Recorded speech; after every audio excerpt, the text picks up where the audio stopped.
Hello, everyone, and welcome to another amazing episode of The Lion's Den. I'm your host, Venezia Leone, and today I sat down with Prasad Chavali, CEO of Axel Automotive, a software platform that unifies and cleanses all dealership data into one place for access to applications. We start Prasad's story where he is in a car dealership selling cars, and he realizes that the software services within the dealership are very disparate, and it's not easy to gain data insights.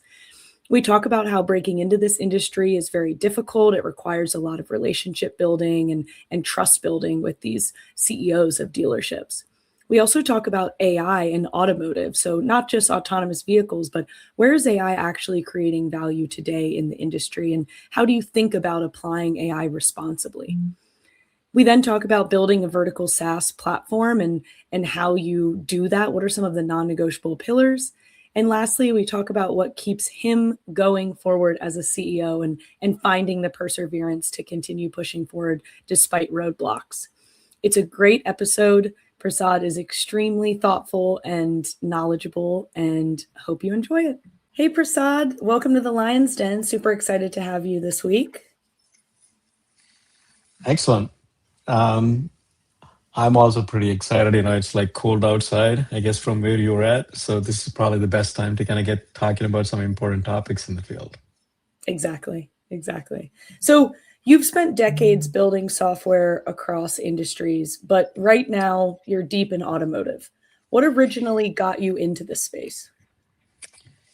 It's actually by accident. Before automotive, I was in golf space, believe it or not, more, leisure sport.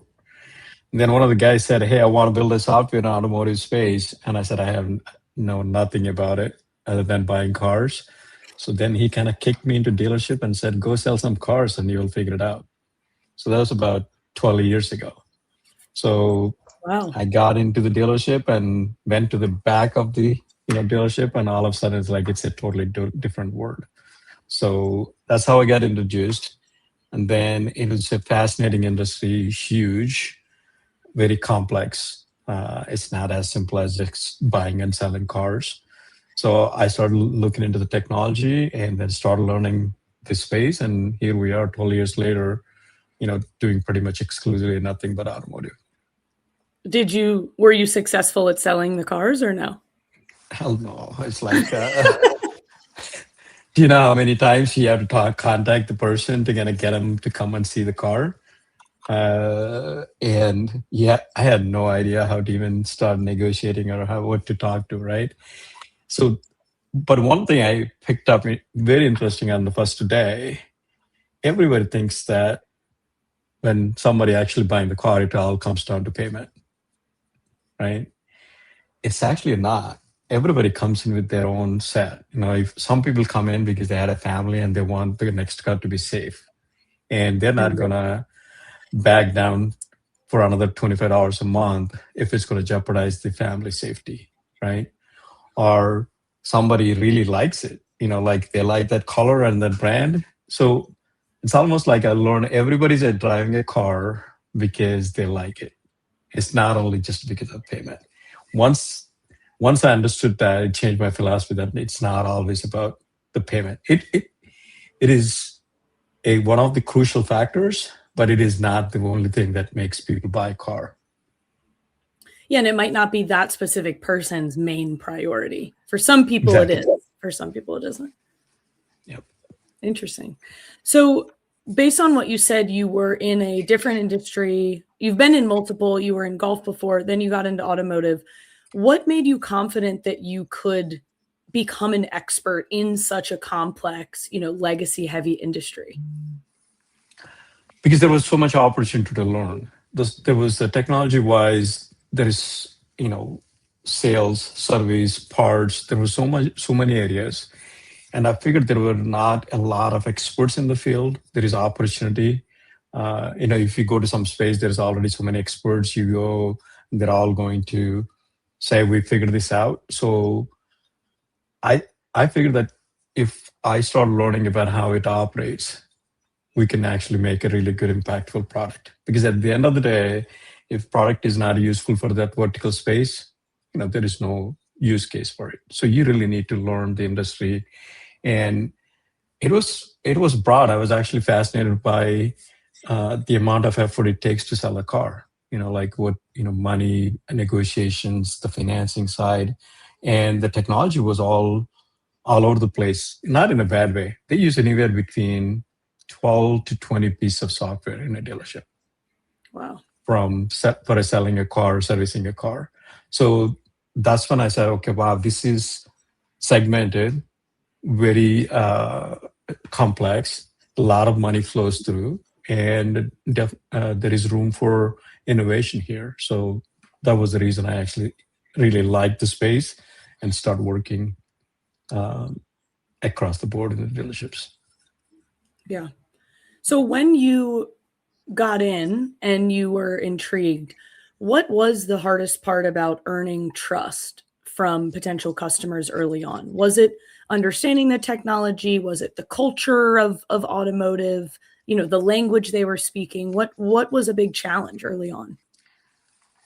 It's true back then. It's true now. It's the knowledge of the space, because you may have the best technology in the world, but if it is not applicable to that space, nobody's going to listen to you. And when they start talking, and if you don't know about that industry and you start throwing some buzzwords, oh, that is going to be really great and all that, they will smell you from a distance. So, I mean, listen, they're all in the space of selling cars. They're all good operators, good salespeople. Some of them been in business for 20, 30 years. And a lot of vendors come through trying to sell them, various products, software. So they have that fatigue. For somebody to pay attention, to pay trust, you really need to know how everything operates and start talking in their language, right? What is the profit mean? What is per vehicle retail mean? Some of the data they're looking for. So I think over the last 12 years, that is where we learned a lot, and that makes the difference. So it's easy for a new software to come into the space, but that industry knowledge is going to take time. There is no quick, fast, easy way, and AI is not going to fix that overnight, right? Is there anything that you'd say kind of helped you accelerate that knowledge space faster than I could learn about the automotive industry? You have to be there. I started visiting the dealership almost every other week, even if they wanted me there or not, because they're like, hey, I'm waiting for you. They're like, oh, we don't have time. I said, I'll come and wait in the service drive or in our sales, because once you're able to walk around the dealership, you will pick up a lot of the details. And I still visit a lot of my current customers frequently, because that's the only way for the product to be better. Because one of the other things with this industry is not everything the same, right? Meaning factors keep changing. Tariffs can come, inventories are low, COVID shut down. Every time an event happens, they all have to look at different things all of a sudden. So it's not like a banking or simple, straightforward credits and debits. So that pivot happens almost quarterly and yearly. And if you're not in the space, understanding what are the current challenges, you could be not competitive in the product. So we had to do some hard pivots multiple times in the last 12 years. Wow. Okay. It's funny because I was just reminiscing on a time that I had to sit in a dealership for like 2 or 3 hours to wait for something. And I was just mesmerized by the coming and going of the different people and how paperwork was exchanged between them. And so just picturing you kind of going and observing and interacting, it sounds like great user research. Exactly. And we focus on the dealership operation side. We're not in the sales cycle. So our software deals more with the operations. And the only way to learn more about it is to be in the operations. I mean, if you go into the service side, service-based part side, it's almost like the back belly. You never see that as a consumer. Absolutely. You never go into the back of the dealership, how they clean the cars and things like that. And that's when you realize what is the effort it takes to sell a car, service a car, and then keep a customer. It's not an easy operation. Absolutely. Okay, so let's dive in a little bit into what your software does, and maybe kind of lean into how AI, like how you're incorporating AI on top of just what the software does. Yeah. So remember, I said they use anywhere between 12 to 20 pieces of software, Yeah. and they are all bought from different vendors. So the chances are you have software from 5 different big companies in your dealership. And so, how do they talk to each other? Sometimes they do, sometimes they don't. And that's where I was like really intrigued that how come all these different systems don't talk to each other? I mean, they do a little bit, but not seamlessly. So our product is actually to bring the data from no matter what software you use for whatever the purpose, to try to bring the data and start connecting. So you can see everything from the beginning to the end rather than bits and pieces. So if you run a report, in a typical environment, you have to go into your operating system, like which is called the DMS, to run one report. You need to go into your CRM to kind of run another report, and you have to figure some kind of a connection between to say, okay, I had 100 people come in, I sold 50 cars, so it must be a car for every 2 people visited. So, but that was all manual. And I said there had to be a newer way of doing this. And when I started set out to do this, people are like, oh, there are so many pieces of software, you will never be able to get all the data into one place and make it meaningful. So fast forward, we have about 130 different integrations, and we pull data from a lot of different systems, and we figured out how to connect the dots in many cases. So you, as a customer, could have gone to multiple dealerships, has bought one car, bought 2 different brand cars, have serviced at different place. Now we're starting to see you as one person rather than as 10 customers, right? Wow. Yeah. And once you start doing that, the operational efficiency is where most of the losses are, because you cannot sell a car for any more money than the competition, right? So where is the money now?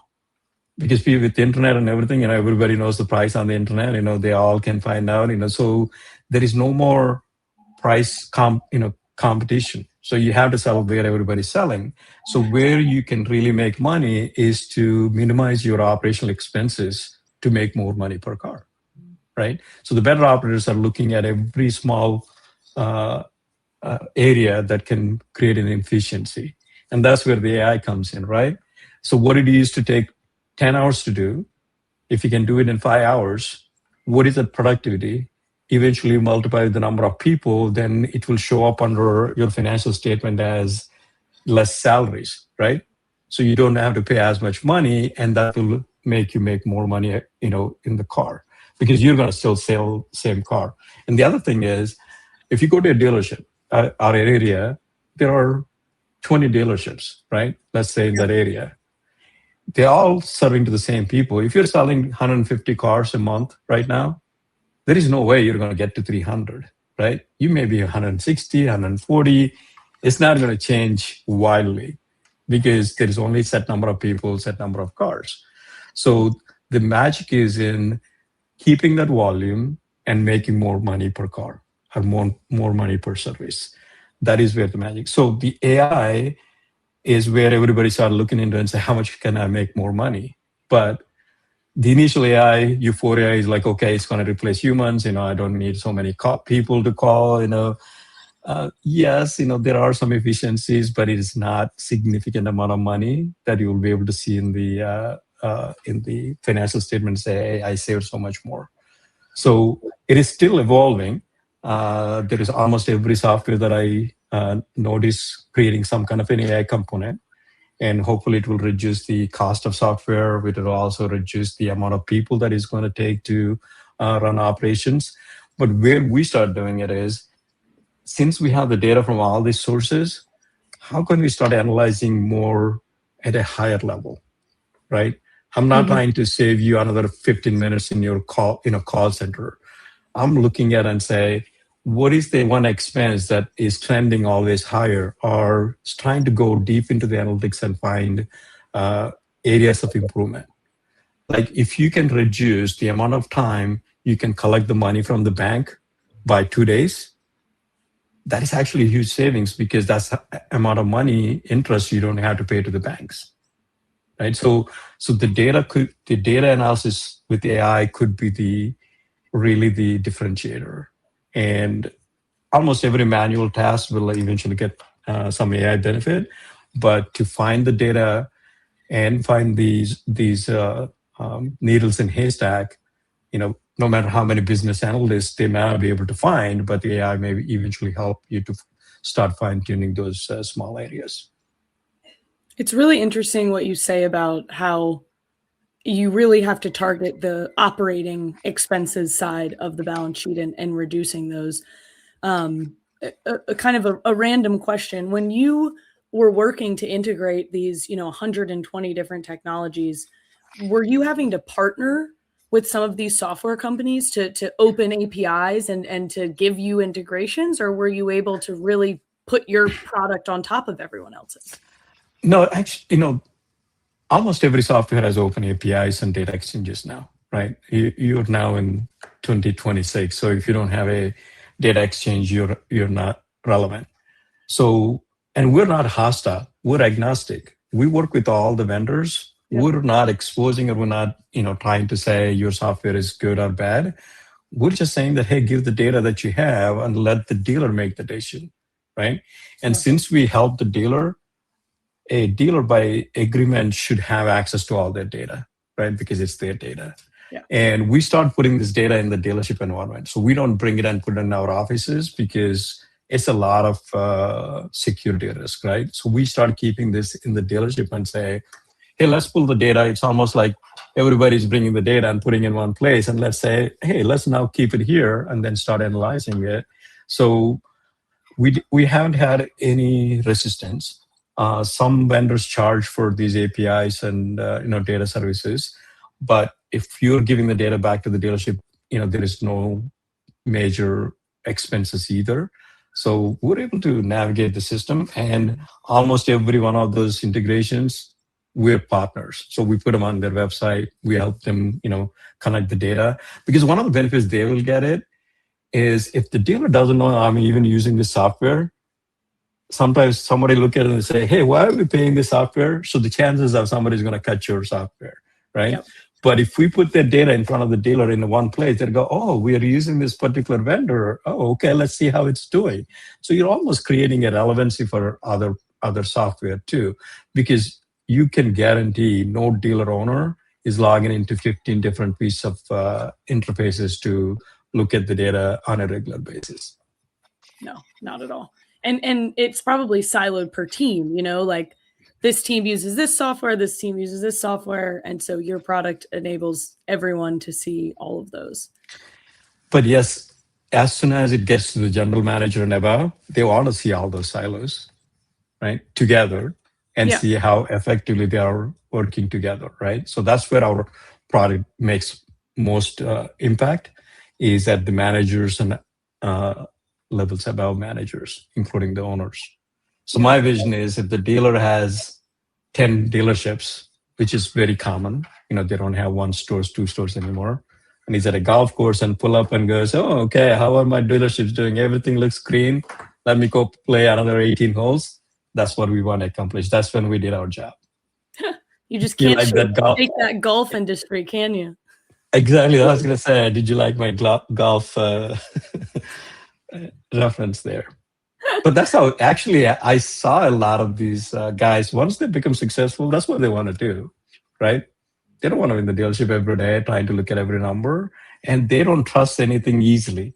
They don't trust two reports if they don't say the same thing, because these guys are hard core guys that were in the dealership, looked at every number and got to this point. It didn't happen accidentally. So to gain that trust, which is the question you asked, is not going to be easy. But once you prove to them that you can give them reliable data and can help them, you're their best friend. I have still a bunch of dealer owners text me now and then and say, hey, Prasad, what do you think of this? What did you hear of this software? For me to have the trust from them is a huge deal. Absolutely. So how do you think about using AI? Like, I feel like in general, it's important for all of us as we integrate AI into our products to do it responsibly. But even more so to what you just said, there's customer data, a mistake might be more expensive because you're talking about assets that are $30,000 to $100,000 in value. You're not talking about, a $5 charge or purchase for a customer. What are some of the philosophies or systems that you have in place when you're thinking about using AI in this product responsibly? Okay, so I'm not going to date myself, but I actually did my first project in AI in 1995 when I was going through school, right? And at the time, it was just a futuristic word, Terminator 2, Terminator 1, AI meant, Skynet. And we were not able to afford AI for the longest time because it took a lot of horsepower. Computing was very expensive. You couldn't build enough data centers to serve it.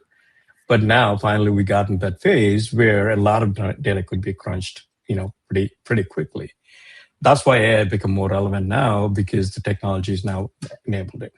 But at the same time, it's a huge risk. Where do you put the data? Because not everybody has the boundaries, right? You don't know if your data is going into a public cloud or if it is something that is being shared. So we had to be really careful on our AI strategy. So we now created a private AI cloud for each dealer group where the data and analysis and everything stays within that environment. It's almost like a private cloud. We do not use public APIs. We do not put information outside of the dealership group because there are some groups that signed up to like a AI account and start uploading their financial statements thinking that it will find, and all of a sudden, some of the information got public. And somebody's like, hey, I heard how much money you're making. And they're like, oh, wow. So that is the biggest risk with the AI.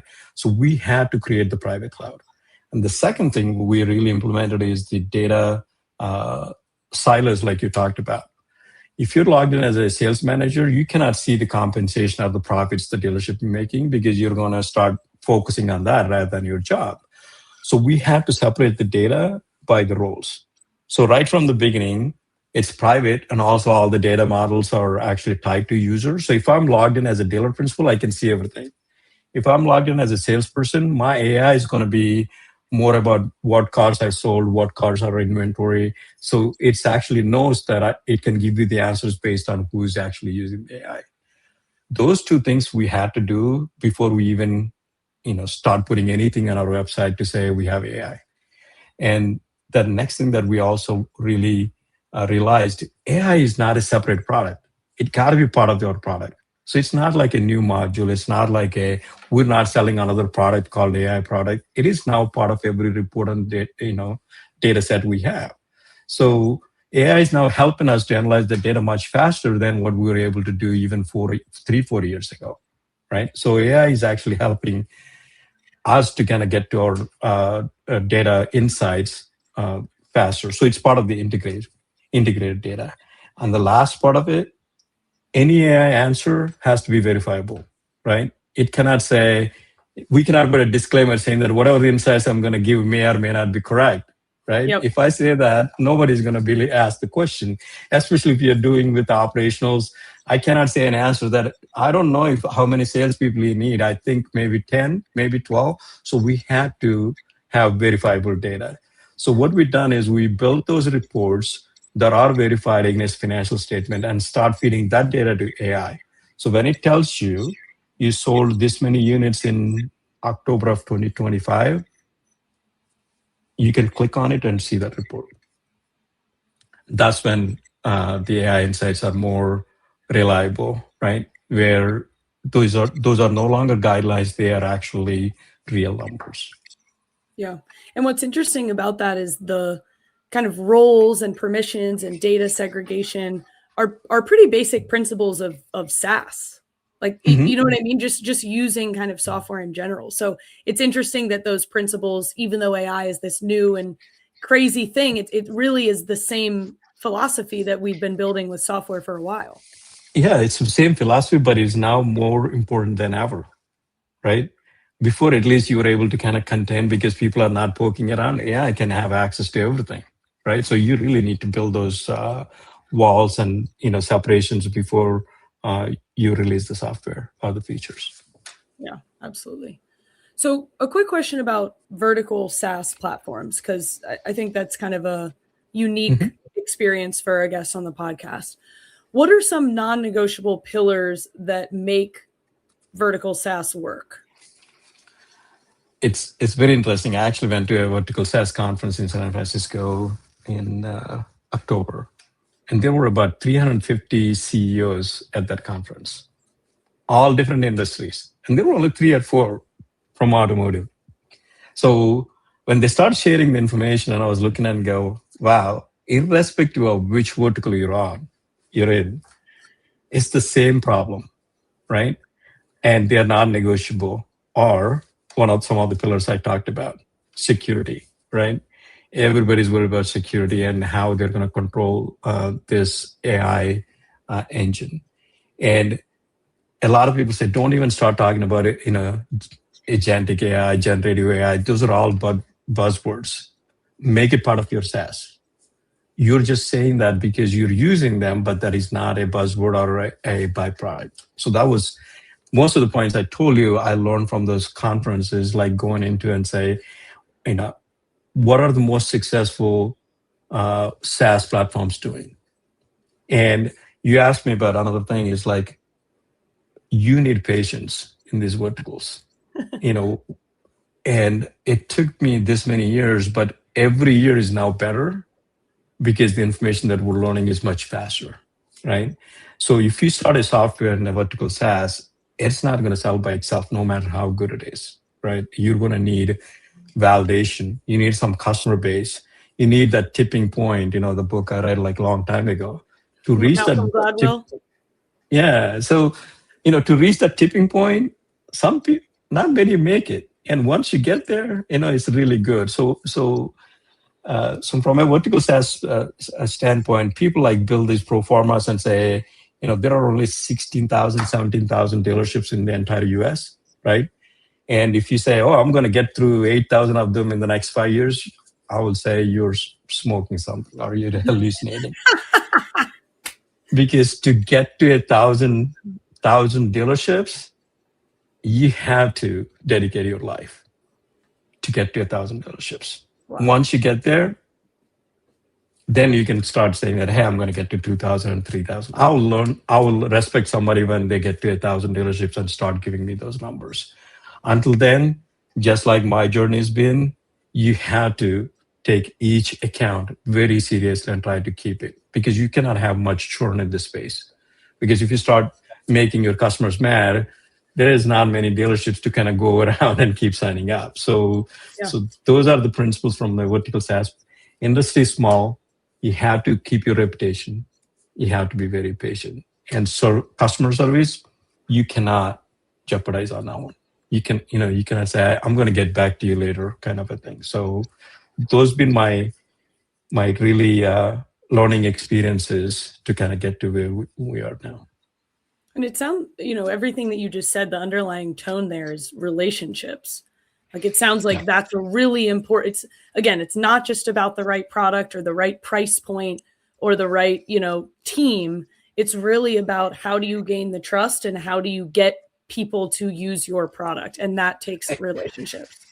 Exactly. And I can't say it any better than myself. But, that's why when people say, well, how come you travel so much? Because I like to be in front of my customers, right?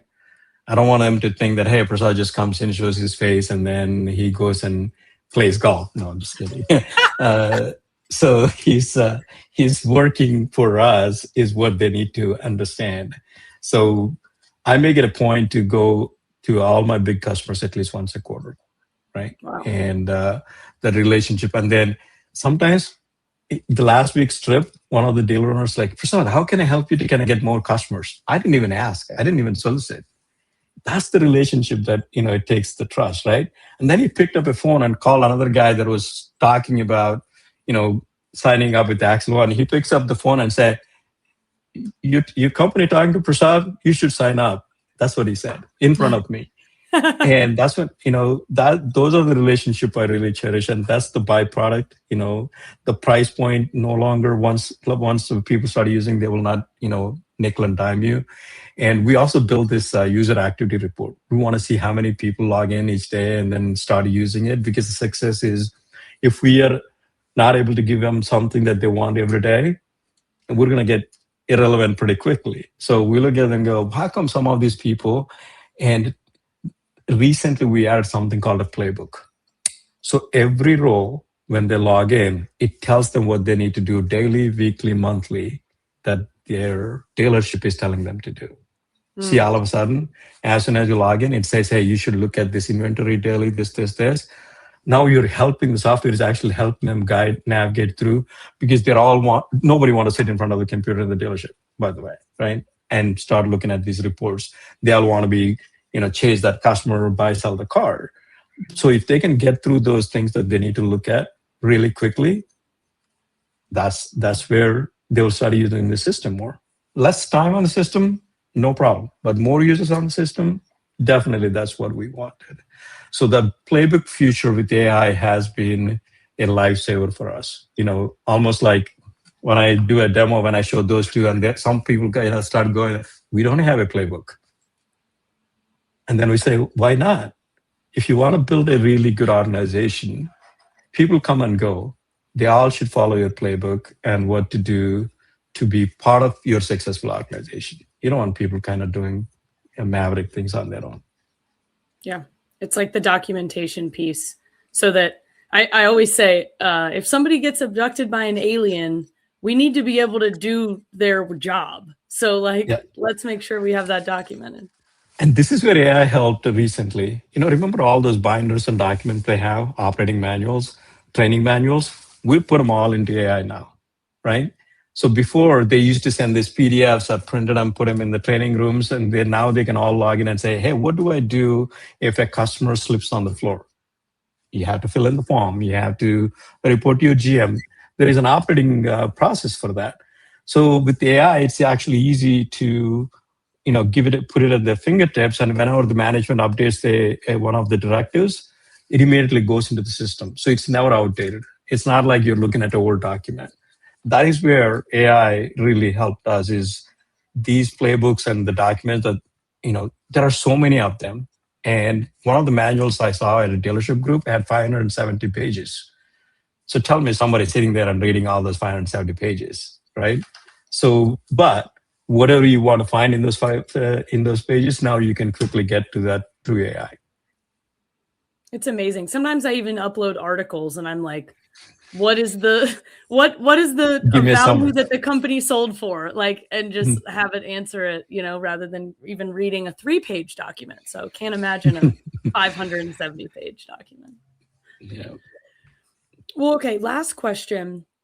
So you have built through uncertainty, pivots. Again, we've been talking about this industry that's so reliant on relationships. What keeps you going as a CEO? What does perseverance look like for you when momentum hasn't been obvious? And it's almost like somebody asked me the same question, and I said, number of stores, valuations, exit. I don't even have a number or an exit anymore, because once you get to a certain point, I get up really early. I travel all around the world, and people are like, when are you going to retire? I said, one of the owners I met last week, he's 86 years old and he's still in the dealerships, Mr. Fred Beats. Wow. And I make a point to meet him, and I ask him the same thing. And he looked at me and he goes, Prasad, what am I going to do by retiring? Stay home and play on my phone? I'd rather sit here and watch people coming in through that door at the dealership. That is what a lot of people miss, right? What keeps me going when I go there? Somebody said, hey, we're having an Axel meeting. And I'm like a little bit, happy tears behind that. It's like, oh, they're using my system. It's like our baby. And that's what I tell all my employees and say, you do not realize how many people are using it to do their job better. And that's what our products keeps going. That's part of the relationship and trust. As you start doing more and more of it, it's going to stay relevant. And that is where your end goal is. I'm sure financially it will pay off for everybody. But without worrying about how much money it's going to make, if you keep making sure that the software being used, that's where you'll find the ultimate success. That's what I think, and that's what I keep everybody motivated on. Yeah, I mean, being motivated by your customer deriving value from your product is probably the best way to stay motivated. There is no substitute to it, and I don't know how many people will get there, but to see it in use, it's one of the best feelings in the world. Well, awesome. Well, congrats on Axel's success, Prasad. It's been such a pleasure having you on the Lion's Den today. And yeah, thank you so much for your time.